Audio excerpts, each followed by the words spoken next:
Good morning, everyone. Good morning. Good morning. Good morning. We're getting ready for our slack pack today. We're at the Nantahala Mountain Lodge for our final morning. We're gonna have one, well, that's not true. We're gonna be here tomorrow morning. We're gonna come back here today after our slack pack and have another dinner and good sleep before we head back out on the trail. And we have one of our hosts making us breakfast this morning. We got some waffles and yogurt and cereal and coffee. And we had thunder and lightning last night. Bob, how many cups of coffee on?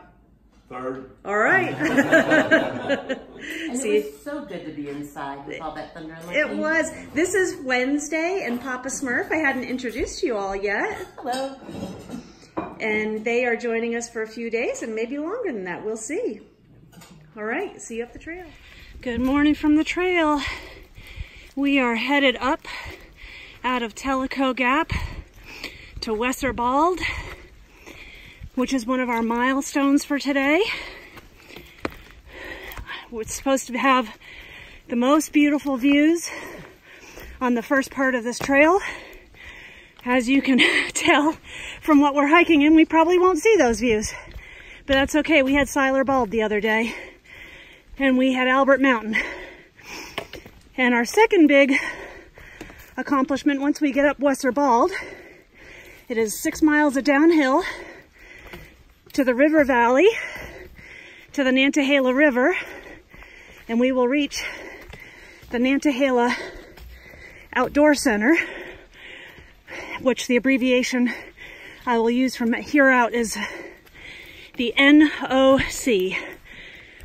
So, the NOC has a restaurant, a resupply, hostels. We will not stay at their hostel. We will be picked up by our hosts and have one final night indoors at our B&B and our yummy dinner we have grocery shopped for. We will be doing chicken parmesan, my husband's recipe, and pasta tonight and salad. Not that we think about food all the time, but hey, it's 9 a.m. and I'm already telling you about dinner. And get a good night's sleep, get our packs repacked, and ready for 3 days push to Fontana Lodge, where we will spend the night before we head into the Smokies. All right, we are stopping to take Trigger's aluminum shaft umbrella off of his pack because we just heard some thunder and we're coming up to a bald. So getting a drink. And what happened, Trigger, when we got here? I took a drink like this and I said, look. A treehouse. We didn't even know we were there. There's the Weserbald Fire Tower. That is so funny. These are the things that humor us. It may not be funny to you, but to us, it is very entertaining. That's why they brought me along. Entertainment. So we got Spinner here. Morning. And we got Roadrunner. Morning. And despite all of his panic, he is doing great. Worry no more. Soon his trail name will no longer be Roadrunner. It will be Worry No More. I like that. Worry no more. This is our view from Weserbald. Storming for real now. We just had some lightning. Still got some thunder, and we're not completely over this ridge line yet. We're coming down in elevation, but you can see the ridge line is right there above us. So we're making some moves. When we come down, we try to do little tiny steps so we're not slipping on the mud, but it is pouring. And this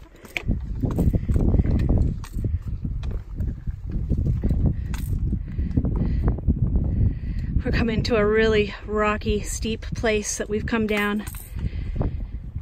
And even though I'm kind of in a precarious spot, I wanted to show you how steep it was. When I was up on Seiler Bald a few days ago, I showed you the tree line. This is a closer view of what is growing on the trees that's creating that beautiful green color. And I have no idea if it's a lichen or a moss.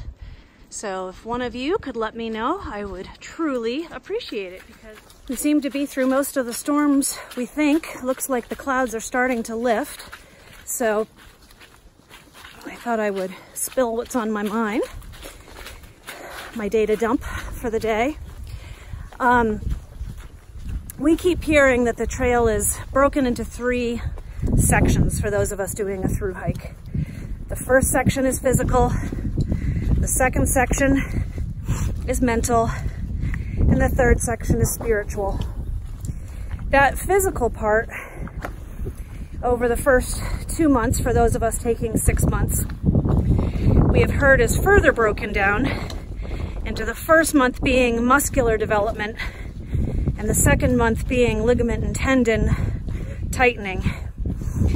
So that helps give you perspective, even though we are all feeling really good on why we continue to make, average pace of about 9 miles a day these first few weeks, and that includes zeros. We've got some days that are 14. We've got a day that was 0.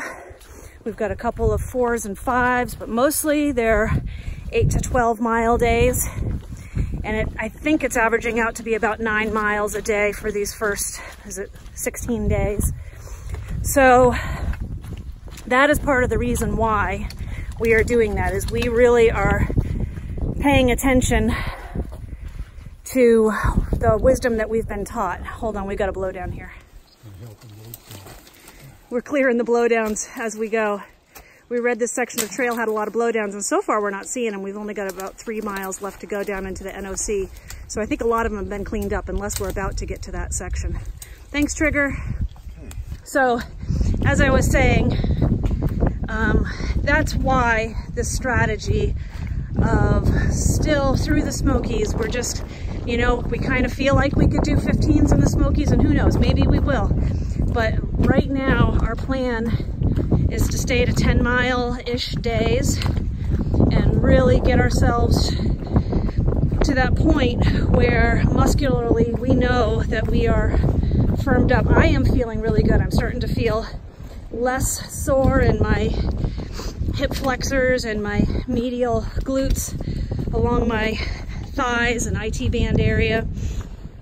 Each day, I go more miles until I start feeling those muscles really start kicking in. So I know that the strategy is working as far as a building, and then again, that really good recovery at night with sleeping and eating good carbs and proteins and fats. So, who knows what the trail holds ahead of us, but so far we're really appreciating the work that people have put in ahead of us to give us good advice, and the work that our trainers and physical therapists and nutritionists and doctors have all given us, because it has been spot on. And then we have somebody like Wiggy, who is our host at this current Nantahala Mountain Lodge, who was the 2010 through hiker, and he has again affirmed that until you hit about 500 miles, which should be just about 2 months in for those of us who are doing it at this pace, that's when you're really gonna feel like your body is firing. But at that point, we should start expecting to get some mental drain as the trail becomes more monotonous, the excitement has worn off, and we start missing home a little bit more.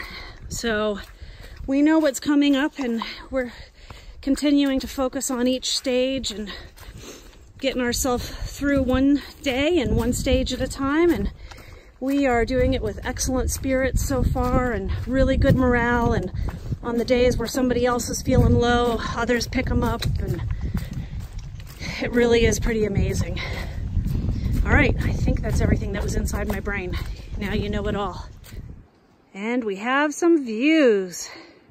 We are down below the clouds, or the clouds have lifted above us, one or the other. And we can see and we can hear the river valley down below us. There is a porcupine tree down there. You all will remember my friend Eleanor, who took the road trip down with me to the trailhead.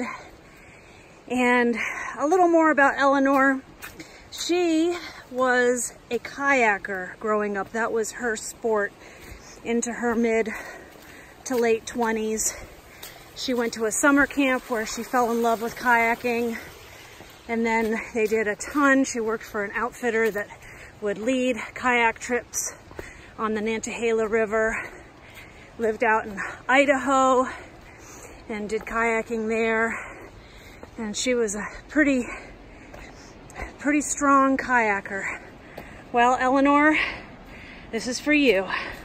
Coming down into the Nantahala Outdoor Center, and I am getting a little bit goosebumps here thinking about you and all the time you spent here growing up. And now, all these years later, here I am just walking into it. The green sign over there is where I came out. And this is not at all what I expected. I expected a sleepy little area.